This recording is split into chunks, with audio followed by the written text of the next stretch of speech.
Merci d'être avec nous sur Al24 News au sommaire de l'actualité de ce dimanche 5 février.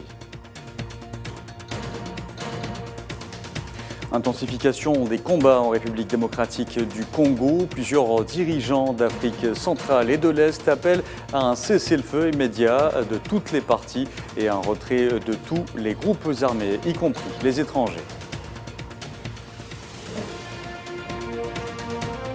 Les États-Unis abattent un ballon chinois survolant leur sol. Pékin exprime son fort mécontentement et se réserve le droit de répliquer. L'ex-président pakistanais Pervez Musharraf est décédé à Dubaï à l'âge de 79 ans des suites d'une longue maladie. Il avait pris la tête du Pakistan en 1999 sur un coup de force. Et puis le Sénégal remporte la 7e édition du championnat d'Afrique des nations des joueurs locaux.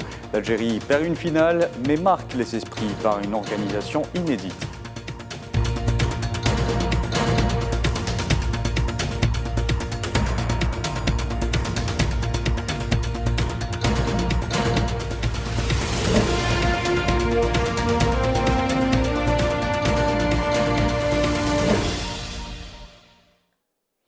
Bonjour à tous. Les questions intéressant le continent africain et les solutions à apporter pour atteindre ses aspirations. L'objet d'entretien hier à Alger entre le président du Conseil de la Nation, Salah Goudjil, et le président du Parlement panafricain, Chief Fortune Chorombia, avec lequel il a examiné nombre de dossiers d'intérêt commun. Goudjil a réaffirmé à cette occasion les fondements de la diplomatie algérienne et son soutien aux causes justes. Pour sa part, le président du Parlement panafricain a exprimé sa volonté de mettre en place des mécanismes de coopération et d'échange avec les centres africains de recherche et d'études spécialisées.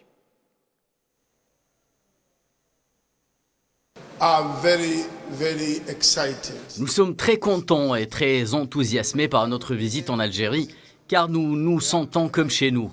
Nous avons eu un échange fructueux avec le ministre des Affaires étrangères et nous avons évoqué beaucoup de questions relatives à notre Parlement et au continent africain. J'ai rendu visite au camp sahraoui pour la première fois hier et les leaders du Parlement ont senti toute leur détresse et leur peine à cause de leur situation.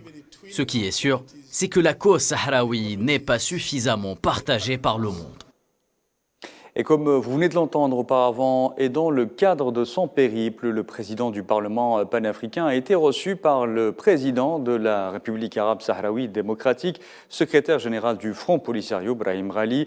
Les entretiens ont porté sur les développements de la question sahraoui au niveau régional et international et les décisions issues des sommets africains concernant cette question.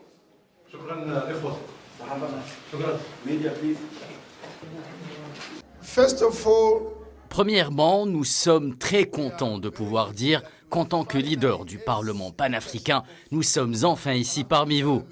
Nous sommes ici parce que nous avons été mandatés par les peuples africains à travers ce Parlement pour traiter tous les problèmes liés aux peuples africains.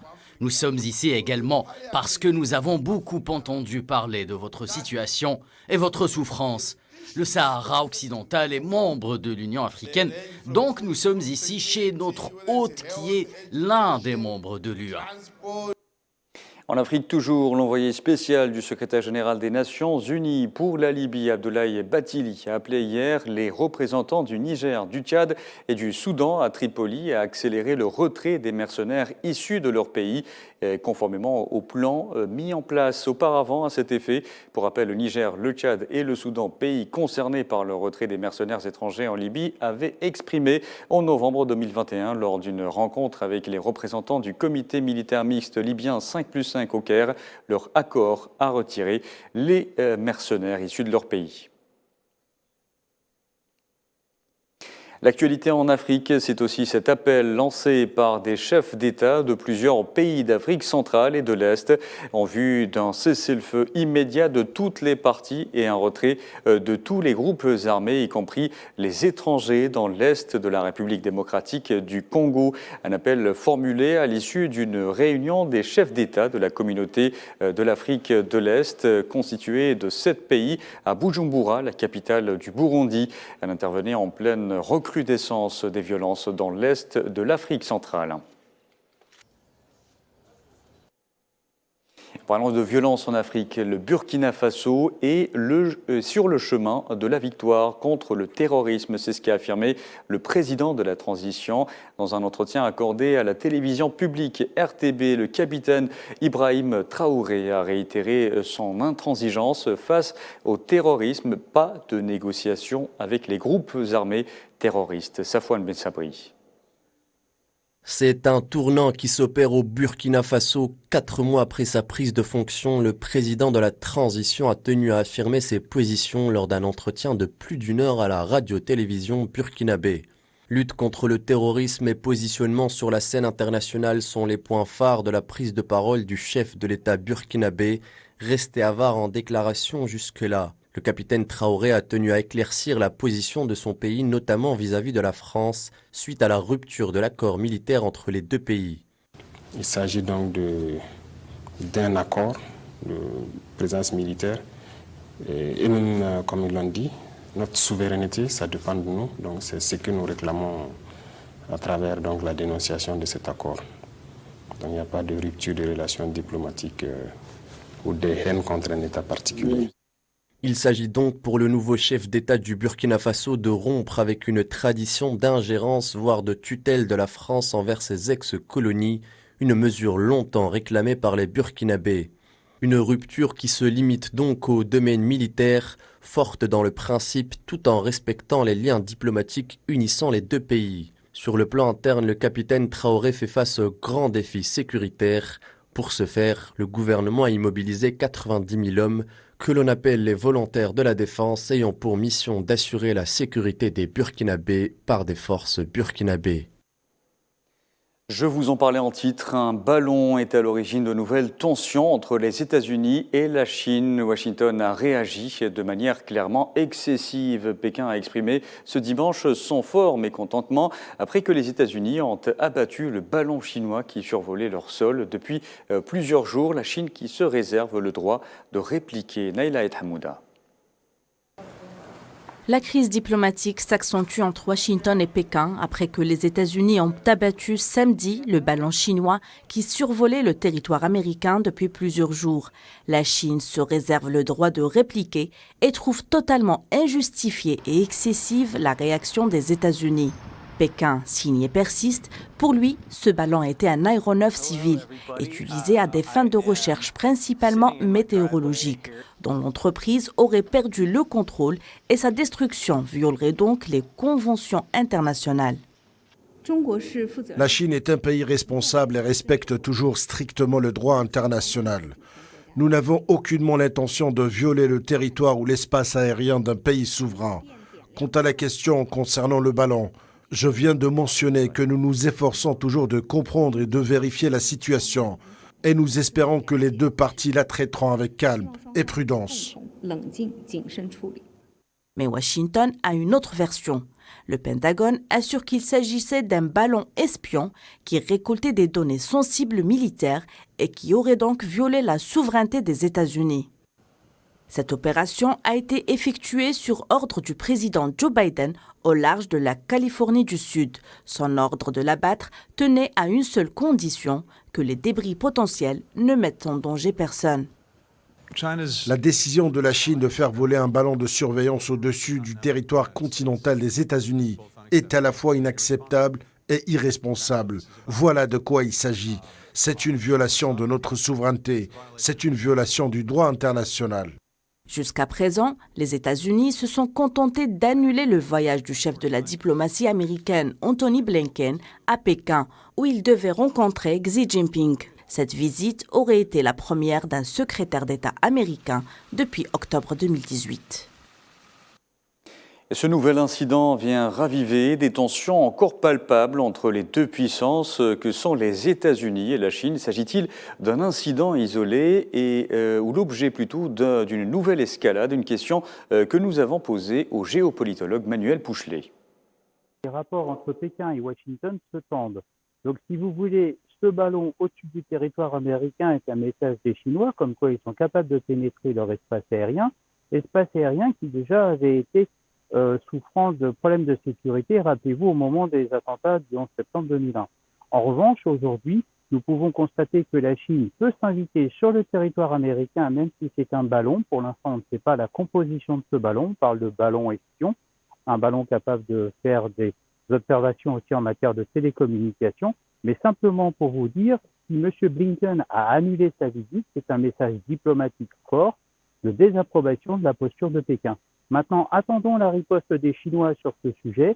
Pour l'instant, il est encore trop tôt pour se prononcer, mais c'est un message. La visite de ce ballon n'est pas neutre, preuve que Pékin est capable de venir maintenant jusque sur les territoires américains. Et du côté américain, je pense que c'est aussi une manière de remettre en cause, si vous voulez, leur système de sécurité. Et l'abattage de ce ballon par 2 avions de chasse est aussi un message fort, preuve que c'est une désapprobation. Je vous disais en titre, l'ex-président du Pakistan, Pervez Musharraf, est décédé à Dubaï à l'âge de 79 ans des suites d'une longue maladie. C'est ce qu'a annoncé ce dimanche l'armée. Les hauts responsables militaires ont exprimé leurs sincères condoléances dans un bref communiqué publié par le service de presse de l'armée. Le général Musharraf avait pris la tête du Pakistan en 1999 sur un coup de force sans violence, après que le Premier ministre de l'époque, Nawaz Sharif, eut tenté de le démettre de ses fonctions de chef de l'armée.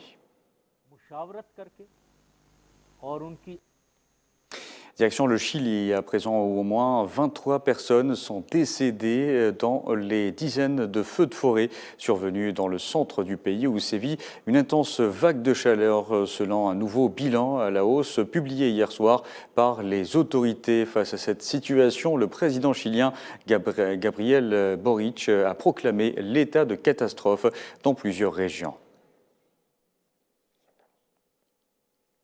On enchaîne avec le sport. La sélection sénégalaise des joueurs locaux a remporté la 7e édition du championnat d'Afrique des Nations, le CHAN 2022, en s'imposant devant l'Algérie au bout de la séance de tir au but. En finale donc disputée hier soir au stade Nelson Mandela à Alger. L'Algérie, pays hôte, n'a pas démérité. À son parcours remarquable s'ajoute une organisation inédite pour cette édition du CHAN. Et à l'issue de cette finale, le sélectionneur des Verts, Majid Bouguera, n'a pas manqué d'exprimer sa déception tout en défendant ses joueurs. Tu n'encaisses aucun but de toute la compétition, tu perds aucun match, sans compter les pénaltys entre guillemets. Tu es la meilleure attaque, tu bats le record de 9 points au premier tour. Donc ces joueurs sont rentrés dans l'histoire. Et à Théom Saha, il faut continuer à donner de la valeur aux joueurs mahali pour qu'ils continuent à progresser. Et on remercie le Chab qu'ils ont été magnifiques. Eux, au Houma, ils ont remporté le titre des meilleurs supporters d'Afrique, de cette belle CHAN. C'est eux qui l'ont embelli. Et voilà, on est désolé de ne pas avoir gagné cette coupe. Pour sa part, le sélectionneur du Sénégal a laissé exploser sa joie après cette victoire remportée en Algérie, terre de football. Le football sénégalais est en train de triompher en Afrique. C'est un long travail qui a été abattu par notre fédération, par le peuple. Et aujourd'hui, nous voilà dans un pays, dans une terre de football, l'Algérie. On vient gagner ici. Ça veut dire que c'était un travail vraiment bien abouti. Et merci à ce peuple d'Algérie qui nous a vraiment bien accueillis, qui a été fair play jusqu'au bout. Et bravo. Et aussi, je tenais à féliciter mon confrère Najib Bouguera qui a fait un travail excellent. Bravo à lui. Aujourd'hui, il fallait avoir un perdant, c'est lui le perdant, mais il mérite de gagner. Et il l'a montré tout le long de ce tournoi. Et bravo à lui, aussi bravo à la fédération algérienne avec ses beaux stades qu'on voit. Vraiment merci, comme on dit, soukran, soukran. À noter que le président algérien Abdelmadjid Tebboune a remercié la sélection nationale des joueurs locaux, relevant sa performance héroïque lors de cette 7e édition du CHAN. Auparavant, le président de la Confédération africaine de football, Patrice Motsepe, est revenu sur l'absence de la sélection marocaine de ce tournoi. Et on arrive à la fin de ce journal. Merci à vous de l'avoir suivi. Vous pouvez revoir ce programme sur le site d'Al24 News ou à travers nos différentes plateformes en scannant le QR code qui s'affiche en bas de votre écran. Excellent après-midi.